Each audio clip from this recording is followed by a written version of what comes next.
for everybody on this call that ever gets a phone call from a headhunter or another company, please take that meeting or that call and meet with them. Okay. And I know some of you might be thinking, Chris, that doesn't seem ethical. It doesn't seem ethical because it seems like I'm being disloyal and I'm biting the hand that feeds me. No. If you don't take those meetings, you won't know your worth and you might be hurting yourself and your family in the long run. And let me explain. So business is always very cyclical, right? There's booms and busts, rinse, lather, repeat, like a sine or cosine graph. When we get into the down cycle, which is coming soon, I believe, only because we've been in a great bull market for years now. When we get into that down cycle, what happens is big companies have to let people go. And they tend to overhire in bull markets, meaning good markets, and they tend to overfire, right? They cut into muscle instead of cutting into fat. And the way it works is this. Human resources at big companies will usually approach the tops of the heads of every division and say, I need one head. I need you to let one person go. And they give them a couple of weeks to do it. And sometimes it's interesting. This is what happened when I was at Goldman. I never got let go by Goldman, but what happened was every time there was a round of letting people go, which happened a lot as I worked there after 9/11, when the economy wasn't doing as well. But what would happen is we would all kind of find out about it. And at first I thought it was because, one of us has a good buddy in HR. And I'm not going to speculate and say that Goldman Sachs does this, but part of me thinks that it gets leaked on purpose so that it's a nice thing to do, so that there's a round of restructuring coming, so people know that they can leave, now if they want to. And usually the C players leave or try to leave anyway. Okay, so I know that's a little bit off topic. Let me get back to your question now. Take that meeting, find out what the package is, and then once you find out what the pay package is, and more importantly, if you're going to be happier, then what I want you to do is I want you to create a spreadsheet. And I'm going to create it with you right now. And this is going to be incredibly helpful, I humbly think, for everybody on this call whenever you're at a tough point in your life and you have to decide. You're at a fork in the road. And Yogi Berra used to always say, when you see a fork in the road, take it. God bless him. He passed away recently. All right. So whenever I have a really, really tough decision to make in my life, I open up Excel. And what I do is I make two columns. Okay. So one column, I'll make it a bit bigger so you guys can see it. Hold on a second. One column I call option A. So for you, Tony, option A would be to stay where you are. And option B, okay? And option B, Tony, for you would be to go to that other company, which has more pay.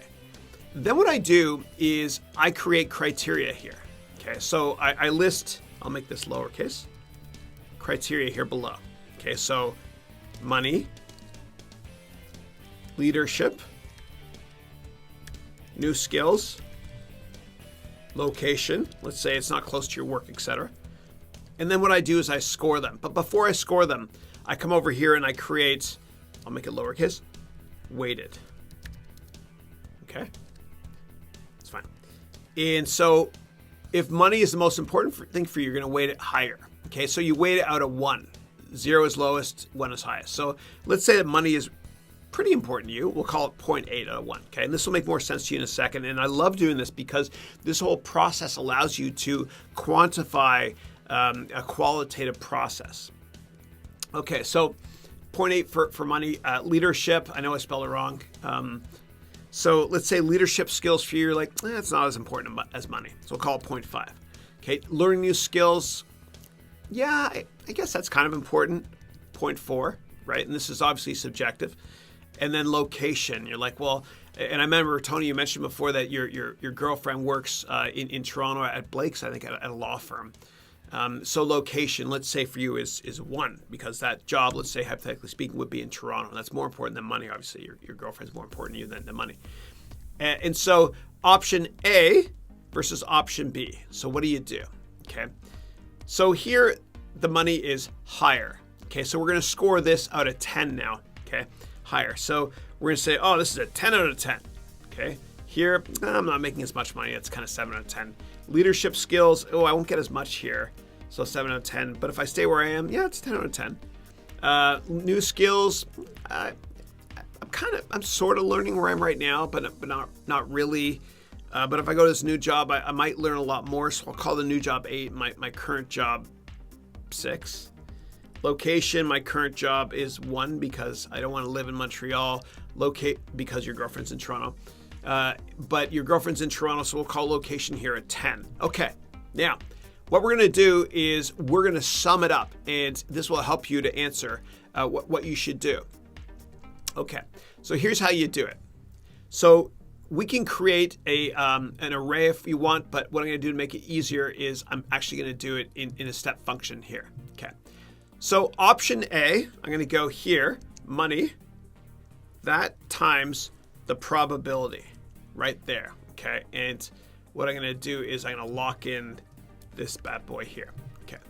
All right, so that's 8 out of 10. And then what we're going to do is we're going to do the same thing here. Okay, good. Okay, so for example, with option B, with leader hip, that's like really cool leaders, like they're hip, okay? Sorry, dad humor.